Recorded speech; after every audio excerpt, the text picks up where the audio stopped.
Bisa kita lihat sendiri perbedaan antara cara memanen dengan manual orang diarit dengan mesin blower. Nah, di sini langsung nampak jelas. Padahal ini kedua lahan kanan dan kiri sudah dirotari. Yang kiri sih tiada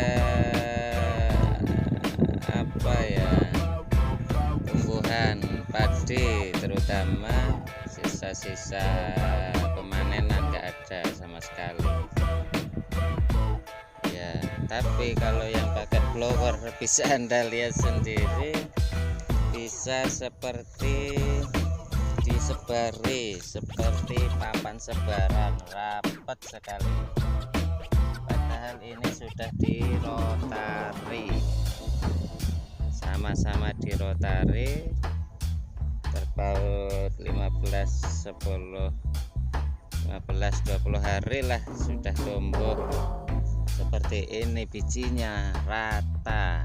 Nah, makanya ini akan kami jadikan seperti tabel, kita rawat bisa sampai panen enggak ya.